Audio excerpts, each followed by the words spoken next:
आज की कक्षा में मैं 10वीं क्लास के नागरिक के अंतिम पाठ लोकतंत्र की चुनौतियां के बीवीआई ऑब्जेक्टिव लेकर आया हूं। दोस्तों, 1 से 4 पाठ तक के जितने भी महत्वपूर्ण ऑब्जेक्टिव हैं मैं ऑलरेडी आपको कंप्लीट करा चुका हूं, और जो बचा हुआ था अंतिम पाठ जो लोकतंत्र की चुनौती, बहुत वीवीआई प्रश्न इसमें है। इसे अधिकांश प्रश्न परीक्षा में पूछे जाते हैं। तो एग्ज़ाम के पहले मैंने सारे ऑब्जेक्टिव को निकाल देना ही उचित समझा। तो सारे ऑब्जेक्टिव में निकाल कर मैं आपके सामने लाया हूँ, और एक एक करके 1 से लेकर 30 प्रश्न हैं। 30 प्रश्नों को कंप्लीट कीजिएगा। जैसे जैसे प्रश्न संख्या आगे बढ़ते जाएगा आपको एक से एक महत्वपूर्ण वीवीआई प्रश्न मिलते रहेंगे। ठीक है, तो आइए हम प्रश्न नंबर 1 से शुरू करते हैं। एक एक ऑप्शन का आंसर, डिफिनीशन, एक्सप्लेनेशन मैं करते जाऊंगा। आप बस ध्यान देकर सुनिएगा कि आखिर ऑप्शन ए है, बी है, सी है तो क्यों है। टोटल क्लियरिफाई करते जा रहा हूं।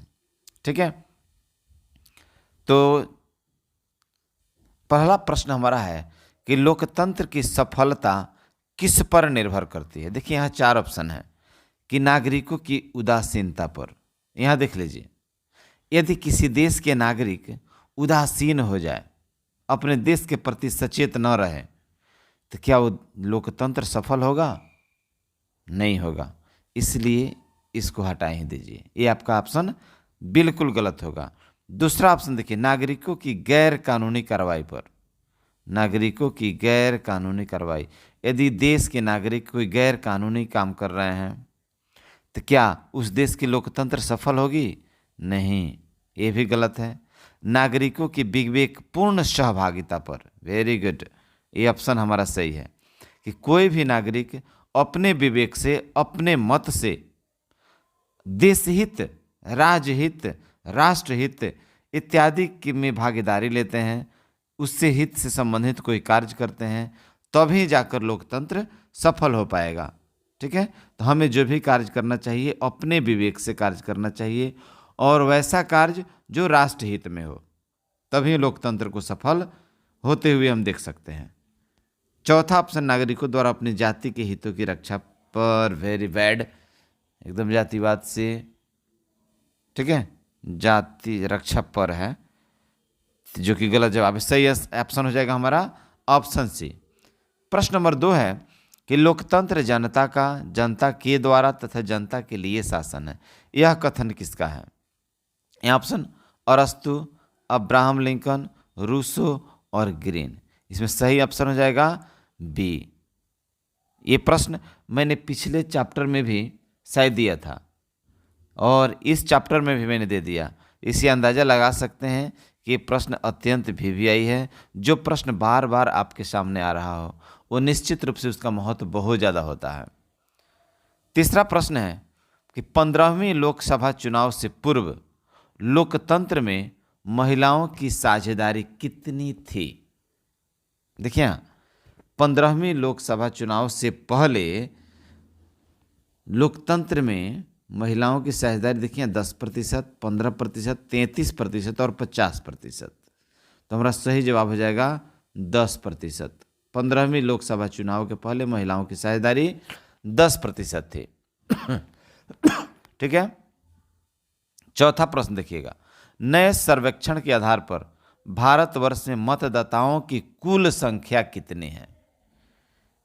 90 करोड़, 71 करोड़, 75 करोड़, 81 करोड़। तो इसका सही आंसर हो जाएगा 71 करोड़। अभी भारत में कुल मतदाताओं की संख्या कितना है? 71 करोड़, और टोटल जनसंख्या लगभग 130 करोड़ है, जिसमें 71 करोड़ मतदाता हैं। 5 नंबर प्रश्न है कि क्षेत्रवाद की भावना का एक कुपरिणाम है। कुपरिणाम का अर्थ होता है जिसका रिजल्ट, परिणाम बेहतर न हो, खराब हो। तो क्षेत्रवाद की भावना का एक सबसे बड़ा कुपरिणाम है, देखिए यहाँ, अपने क्षेत्र से लगाव, राष्ट्रहित, राष्ट्रीय एकता और अलगाववाद। ये पांचों में सही जवाब हो जाएगा अलगाववाद। ठीक है, ये क्या कहते हैं, क्षेत्रवाद की भावना का सबसे बड़ा कुपरिणाम है कि जब भी आपके अंदर क्षेत्रवाद आ जाएगा तो हमेशा हमेशा आपके मन में यही भावना भरता रहेगा कि मैं अपना क्षेत्र अलग कर लूं। चूंकि किसी का एक स्पेशल क्षेत्र नहीं होता है, ये संपूर्ण राष्ट्र आपका है, ये संपूर्ण राज्य आपकी है कि नहीं? तो फिर एक अलग स्पेशल क्षेत्र आपका कहाँ से आ गया जिसकी आप मांग करते हैं? जी नहीं, आपको संपूर्ण देश से प्रेम होना चाहिए। कोई स्पेशल क्षेत्र, कोई स्पेशल जगह किसी स्पेशल व्यक्ति का हो ही नहीं सकता है। छठा प्रश्न है, इनमें किस देश में अप्रत्यक्ष लोकतंत्र है? किस देश में अप्रत्यक्ष लोकतंत्र है? देखिए यहाँ, भारत में भी अप्रत्यक्ष लोकतंत्र है, अमेरिका में भी अप्रत्यक्ष लोकतंत्र है और इंग्लैंड में भी अप्रत्यक्ष लोकतंत्र है।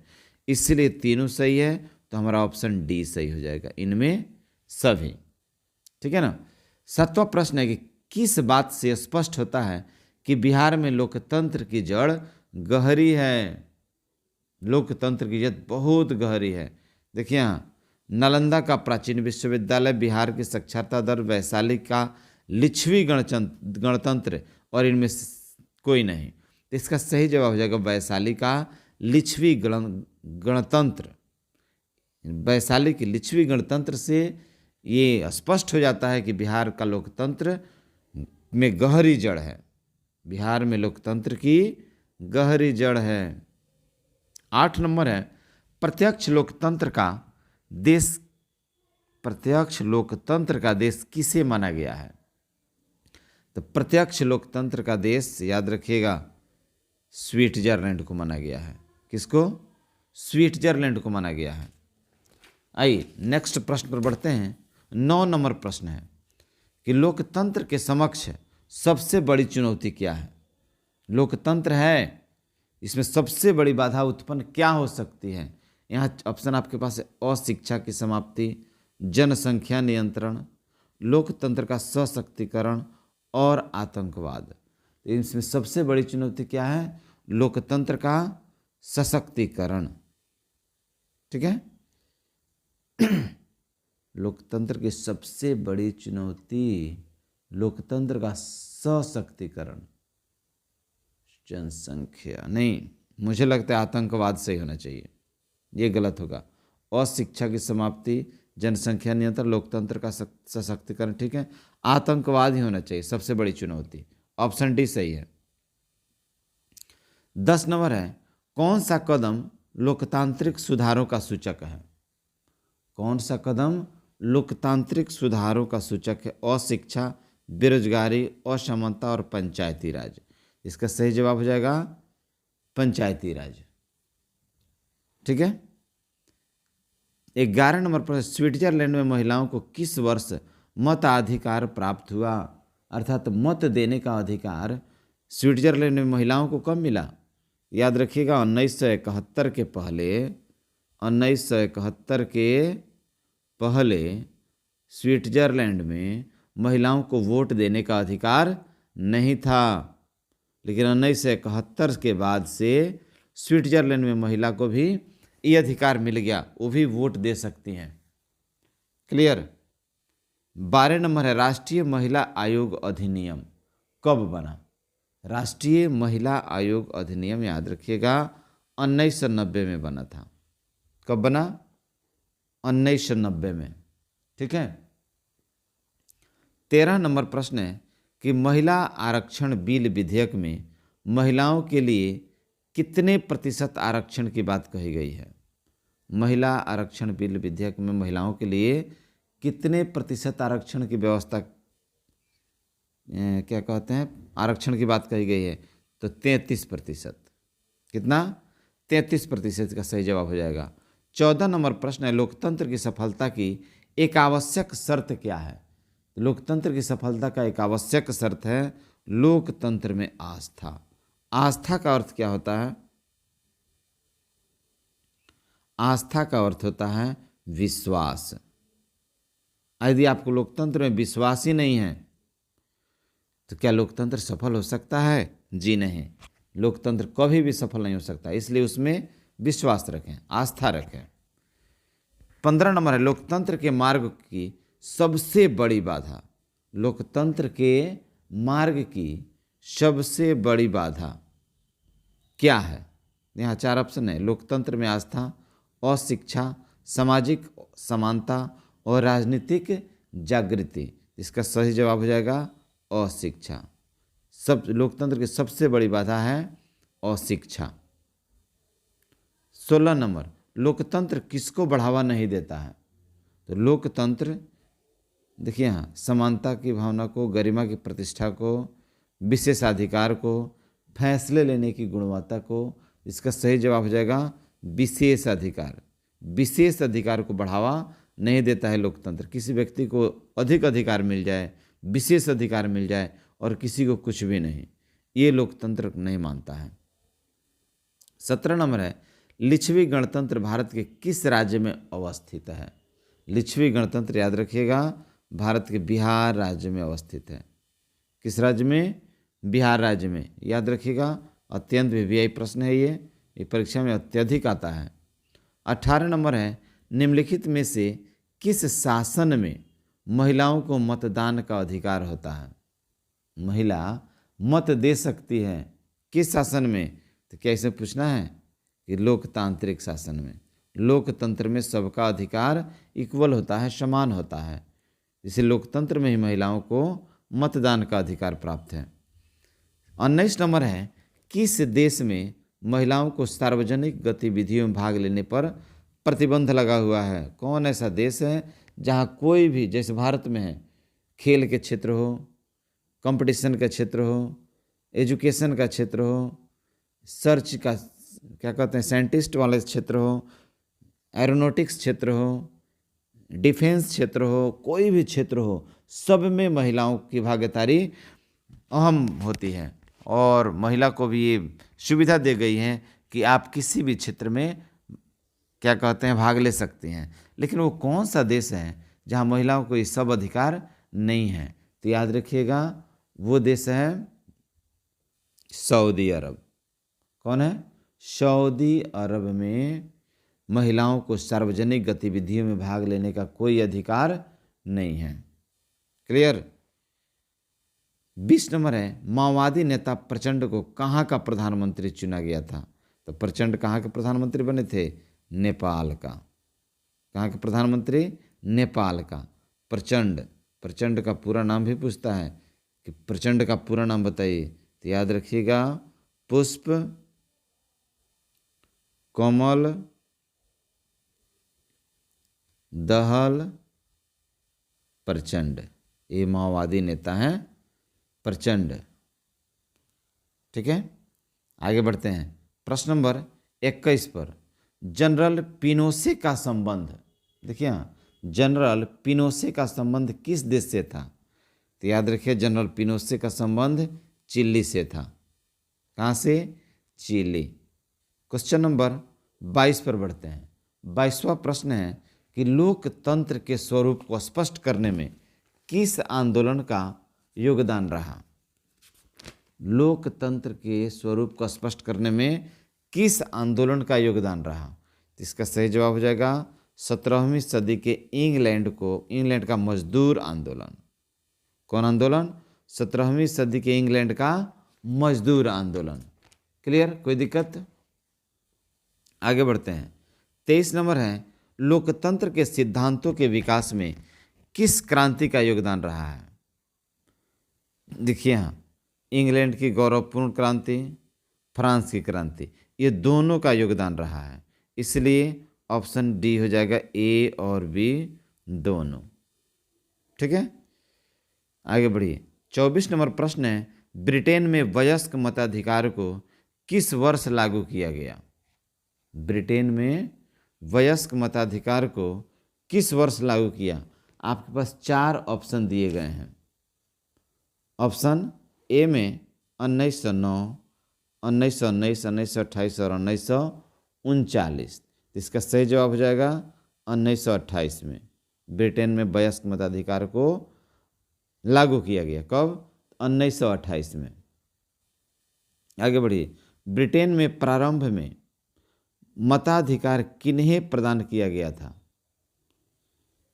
ब्रिटेन में शुरू में ब्रिटेन में मत देने का अधिकार किसको प्रदान किया गया था?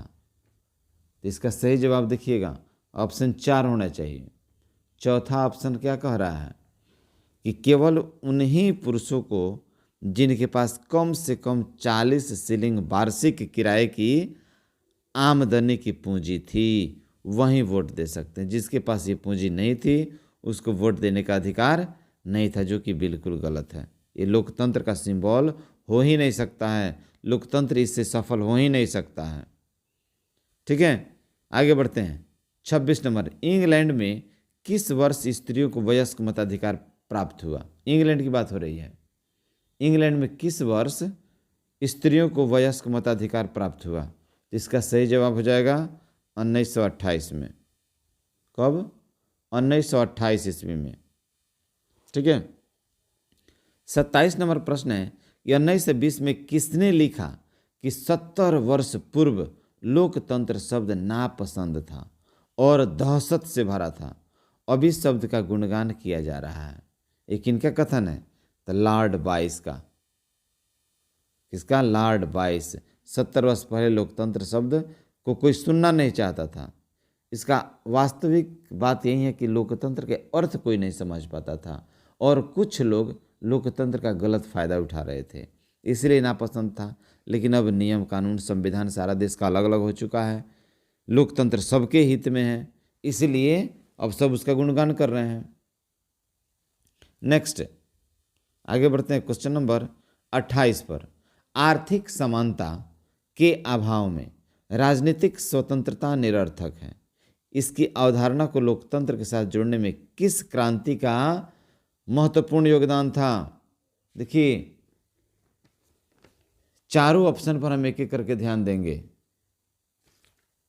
कि कौन ऑप्शन इसका सही हो सकता है। 1688 की इंग्लैंड की गौरवपूर्ण क्रांति, 1789 की फ्रांस क्रांति, 1970 क्रांति, या इनमें सभी? क्या आर्थिक समानता राजनीति? तो सही ऑप्शन इसका 1917 की रूसी क्रांति होना चाहिए। कौन होना चाहिए? 1917 की रूसी क्रांति। ठीक है। 8 में क्वेश्चन नंबर 28 हो गया।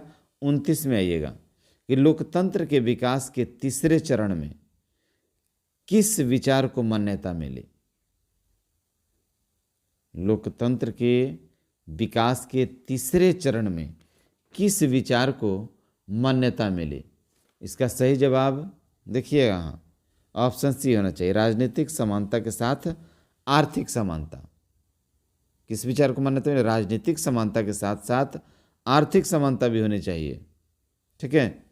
30 नंबर अंतिम प्रश्न है कि क्षेत्रवाद की भावना का एक कुपरिणाम है। शायद एक प्रश्न पहले मैं बता चुका हूँ, फिर भी इस प्रश्न को फिर से एक बार से समझ लीजिए कि क्षेत्रवाद की भावना का सबसे बड़ा कुपरिणाम क्या है? अलगाववाद। क्या है? अलगाववाद। क्लियर? ये 30 प्रश्न आज आपका ये 5 नंबर से कंप्लीट हुआ, 5वां पार्ट से, और 1 से 5 तक आपका ये ऑब्जेक्टिव कंप्लीट हुआ।